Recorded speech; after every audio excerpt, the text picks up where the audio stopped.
Hari ini, setelah Clayton pulang sekolah, dia meminta supir untuk mengantarnya ke tempat Kina. Supir menelepon Ezra setelah mendapat persetujuan baru mengantar Clayton ke sana. Clayton memegang sebuah dessert yang lezat dalam tangan. Dia dengan senang hati berlari ke ladang sayur di halaman belakang. Clayton menebak saat ini mominya pasti sedang memetik sayuran, karena ingin memberi mominya sebuah kejutan, dia tidak memberitahu momi terlebih dulu sebelum datang. Dalam ladang, melihat sebuah sosok kecil berlari ke arahnya, Kina sedikit tercengang, lalu segera berdiri berjalan ke arah anak kecil itu. Unyu-unyuku, Momi sangat rindu padamu. Momi kira kamu akhir pekan baru bisa datang. Kina menggendong Clayton, matanya memerah, dan berkata dengan sangat senang. Clayton menunjukkan makanan dessert ke depan Kina dan menggeliat ingin turun, tidak ingin Kina menggendongnya. Clayton ingat paman dokter pernah berkata bahwa kesehatan momi tidak baik, maka itu tidak bisa menggendongnya. Ini apa? Kina menurunkan Clayton dan mengambil barang yang diberi putranya. Masih belum dibuka namun sudah tercium aroma harum. Kina membuka kotak kemasan dan melihat di dalamnya terdapat beberapa potongan dessert yang sangat indah. Kamu yang beli kasih Momi? Tanya Kina dengan terharu. Clayton mengangguk dan memberikan Kina sebuah catatan. Hadiah untuk Momi, dengar-dengar para wanita suka makan makanan yang manis-manis. Terima kasih unyu-unyu, Momi sangat suka hadiah ini. Kina lalu memeluk Clayton dan mencium pipinya dengan ringan. Kina merasa seluruh hatinya telah dibuat meleleh oleh putranya. Putranya benar-benar seorang pria kecil yang lembut dan juga perhatian. Clayton memberinya sebuah catatan yang sudah ditulis sejak awal tadi. Kali ini supir yang mengantarku datang, Momi, aku hari ini mau makan di sini. Oke, unyu-unyu ingin makan apa, beritahu Momi. Jarang-jarang bisa bertemu dengan putra sendiri, tanpa berpikir panjang, Kina langsung menyetujui permintaan Clayton. Awalnya Kina mengira harus menunggu hingga akhir pekan putranya baru bisa datang kemari, tidak disangka hari ini hari Rabu putranya sudah meminta supir untuk mengantarnya kemari. Clayton menarik baju Kina, lalu menunjuk ke mentimun yang berada tidak jauh, tanda bahwa malam ini dia ingin makan mentimun tumis. Mentimun tumis buatan mominya sangat lezat, lebih enak dibandingkan restoran, terutama musim panas seperti sekarang ini, sangat cocok dipadukan dengan nasi. Oke, Momi buatkan untukmu. Kina menitipkan dessert tersebut ke Clayton, bantu Momi pegang, Momi pergi petik sayur dulu. Clayton mengikuti di samping Kina, dia melihat Kina memetik sayuran, lalu mengambil sepotong dessert dan menepuk-nepuk tangan Kina. Setelah Kina menoleh, Clayton menyuapkan dessert tersebut ke mulut Kina. Kina tidak bisa memakan sepotong dessert dalam satu kali gigitan, hanya bisa setengah, dan sisanya itu dimakan oleh Clayton. Meski Clayton tidak terlalu suka makanan yang manis, tapi dia suka perasaan makan bersama dengan Momi. Unyu-unyu, Momi mau diskusi sebuah masalah denganmu. Kata Kina dengan hati-hati. Karena Kina takut hal yang akan dikatakannya nanti, mungkin akan melukai harga diri putranya. Clayton mengangguk pertanda Kina boleh mengatakannya. Clayton tahu kan kemampuan medis paman Kevin sangat hebat. Tanya Kina. Clayton mengangguk, dalam hati telah menganggap Kevin adalah orang yang berjasa pada mominya. Apa unyu-unyu mau bisa bicara? Kina meletakkan mentimun dalam tangan dan menarik Clayton ke dalam pelukannya, lalu menjelaskan, Momi sangat sayang sama unyu-unyu, dan bukan tidak suka karena unyu-unyu tidak bisa bicara, Momi hanya ingin meminta paman Kevin untuk periksa kamu sebentar, oke? Hanya periksa sebentar saja. Clayton menganggukkan kepala dengan semangat dan tersenyum. Clayton sendiri juga ingin bisa bicara, menunggu setelah dia sudah bisa bicara, maka dia bisa bicara dengan Momi sepanjang waktu tidak perlu menulis catatan lagi. Melihat putranya sama sekali tidak menolak usulan yang diberikan, Kina berkata dengan puas dan senang, Momi paling sayang unyu-unyu. Clayton sangat senang, karena orang yang paling disayang Momi adalah dia, dan bukan Dedi. Oleh karena itu, Clayton segera mengambil alat tulis dan kertas menulis, Clayton juga paling sayang Momi. Kemudian, Setelah selesai memetik mentimun, Kina menggandeng Clayton masuk ke dalam rumah. Kina memanggil Kevin kemari, meminta Kevin memanfaatkan waktu selama dirinya sedang memasak untuk memeriksa Clayton. Clayton, ayo ikut aku. Kevin melambaikan tangan ke Clayton, lalu menggandeng Clayton ke ruang peralatan medis. Sekitar 1 jam kemudian, Kina telah selesai membuat makan malam. Kevin dan Clayton sudah duduk di sofa menunggu. Saat Kina hendak menanyakan kondisi Clayton, Kevin langsung memberitahunya, ayo, makan dulu, bicarakan nanti. Mendengar Kevin berkata seperti itu, Kina hanya bisa menyimpan kembali niatnya. Saat ketiganya baru duduk di meja makan, terdengar bunyi ketukan pintu. Aku pergi buka. Selesai berkata, Kevin berdiri berjalan ke arah pintu. Kevin sedikit tercengang saat melihat orang yang berada di luar dari lubang pengintai, lalu membukakan pintu dengan pelan. Tuan Ezra, apa ada urusan? Tanya Kevin. Mau jemput putraku? Jawab Ezra dingin. Begitu mendengar suara Dedi, Clayton yang sudah duduk di depan meja makan, segera turun dari kursi, dan memindahkan kursinya ke samping kursi Kina, lalu kembali duduk. Kedua tangan Clayton memeluk tangan Kina, bentuknya seperti meminta Mommy untuk melindungi sosoknya yang kecil. Kina tidak menyangka laki-laki ini akan datang kemari untuk jemput Clayton, karena supir yang mengantar Clayton datang kemari sedang menunggu di luar. Ini membuatnya tidak keburu mempersiapkan mental hati untuk menghadapi laki-laki ini lagi. Kina sedikit menundukkan kepala tidak melihat Ezra, dan berkata pada putranya dengan pelan, unyu-unyu, makan dulu. Hati Clayton menjadi sangat lega saat mendengar perkataan Kina. Dia mengangguk, lalu mulai mengambil sumpit dan makan. Ada Mommy di sisinya, Clayton tidak takut pada Dedi. Meski Dedi ingin menjemputnya pulang, juga harus tunggu dia siap makan. Apa Tuan Ezra sudah makan malam? Tanya Kevin dengan sopan. Belum, jawab Ezra, dan langsung duduk di depan Kina. Oh, Kevin lanjut bertanya, ini ada hidangan sederhana, apa Tuan Ezra mau makan bersama? Boleh, jawab Ezra. Kevin terdiam. Kevin diam-diam berjalan ke dapur, pergi mengambil mangkok dan sumpit untuk Ezra. Dalam hati berkata, aku hanya sekedar tanya saja, dan bukan benar-benar mengundang laki-laki ini untuk makan malam bersama. Tidak disangka Ezra langsung setuju tanpa berpura-pura untuk menolak.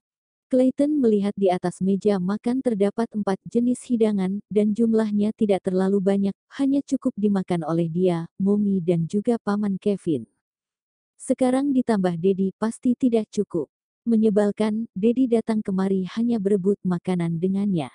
Karena Ezra duduk di hadapannya, Kina sama sekali tidak berani mengangkat kepala, tapi tanpa perlu mengangkat kepala, Kina bisa merasakan Ezra terus menatap dirinya. Jantung Kina berdegup sedikit kencang, bahkan tangannya yang memegang sumpit hampir gemetar. Apa Ezra hanya benar-benar ingin datang untuk jemput anak saja?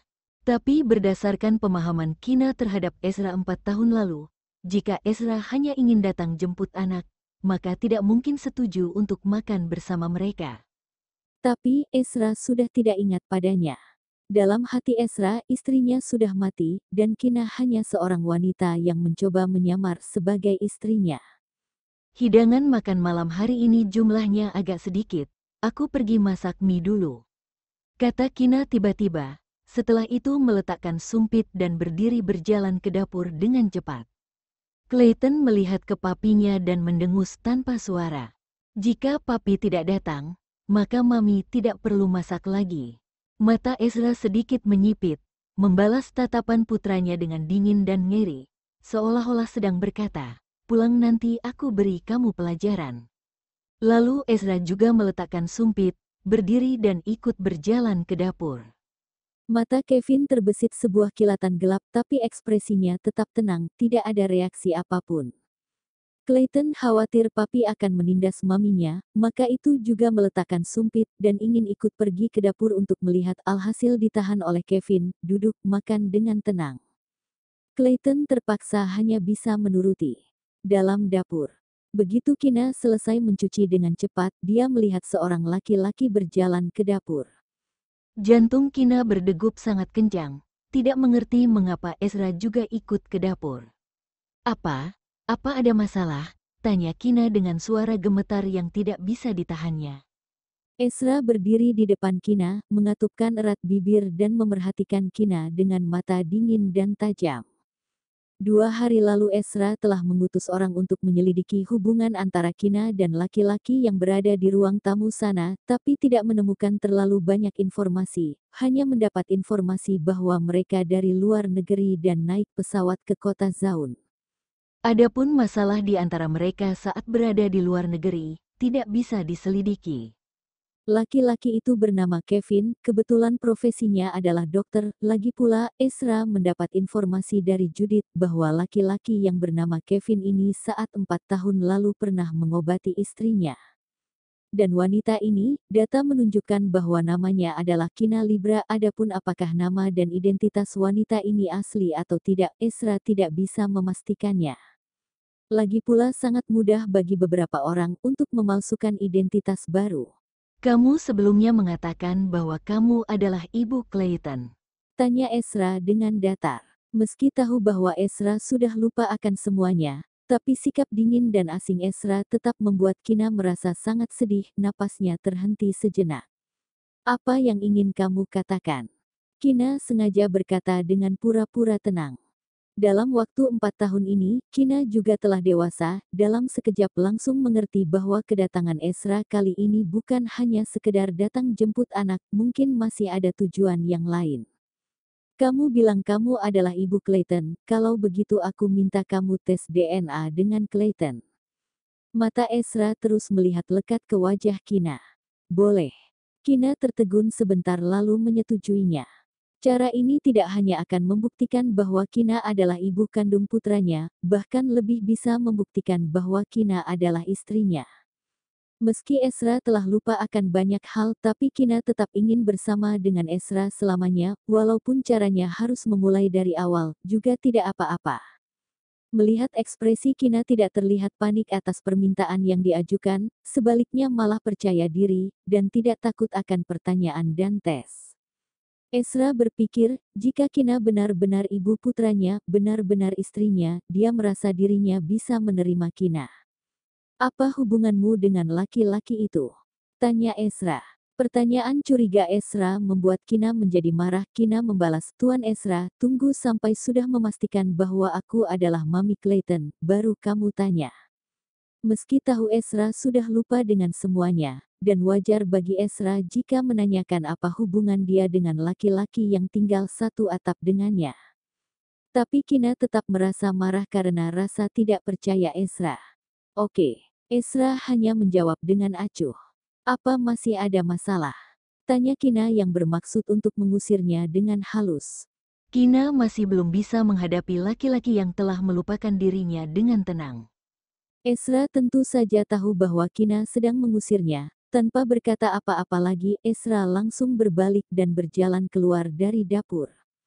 Clayton setelah menghabiskan satu mangkok nasi lalu meletakkan sumpitnya, berlari kecil ke dapur, dan memberikan Kina sebuah catatan. Mami, aku mau makan mie, mau pakai telur, daging sapi dan juga tomat. Clayton dulu tidak suka makan mie, tapi mie buatan maminya sangat lezat. Oke, unyu-unyu tanyakan Paman Kevin apa mau makan mie. Clayton menyukai masakannya, ini membuat Kina merasa sangat bangga. Clayton mengangguk, lalu kembali berlari keluar. Beberapa saat kemudian, Clayton kembali ke dapur, memberi Kina sebuah catatan. Clayton, Papi, Paman Dokter, semuanya mau semangkok mie. Kina sedikit tercengang, tidak disangka Ezra juga mau. Kina menarik kembali kesadarannya dan berkata, Oke Mami tahu, unyu-unyu tunggu di luar, sebentar saja siap.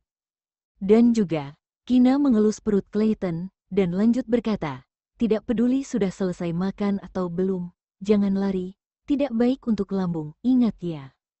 Clayton mengangguk setelah diajari, karena sudah tidak ada masalah, maka tidak perlu lari lagi. Clayton berjalan keluar dari dapur dengan tenang. Setelah selesai masak mie, Kina menuangkan satu mangkok untuk putranya dan membawanya keluar. Punyaku, tanya Kevin yang sedang duduk di kursi dengan gaya seperti seorang tuan muda. Ambil sendiri. Kina memutar mata putih kepadanya, emangnya masih kecil, butuh orang bantu sajikan.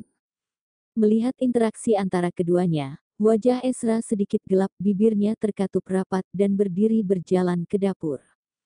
Terlihat seperti sengaja Ezra menukar mangkoknya dengan mangkok besar yang biasa digunakan untuk makan mie, dan mengisi penuh mangkok besar itu. Jika bukan karena mangkok telah penuh, Ezra masih ingin menghabiskan semua sisa mie dalam kuali. Kina, jelas-jelas aku minta Clayton untuk beritahumu bahwa aku juga ingin semangkok mie, kenapa kamu cuma masak setengah mangkok untukku?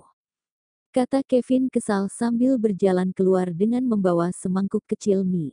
Selain itu semua isi mangkok kecil ini adalah mie, tidak ada sayur dan daging sama sekali, benar-benar sangat polos. Kina melirik ke Ezra yang duduk di hadapannya, yang sedang makan semangkok besar mie dengan sangat tenang dan elegan. Ujung mata Kina berkedut, tidak paham apa yang salah dengan laki-laki ini, ternyata mengambil porsi Kevin. Merasa ada yang melihatnya, Ezra mengangkat kepala dan saling pandang dengan Kina. Lalu mengatakan satu kata, semangkok. Kina segera berpaling, dan melihat ke Kevin dengan tatapan tidak berdaya. Mereka memang meminta Clayton menyampaikan bahwa mereka semua mau semangkok mie, tapi tidak mengatakan jelas mau porsi biasa atau jumbo, maka itu hanya bisa mengatakan bahwa ada seorang laki-laki sangat berhati jahat.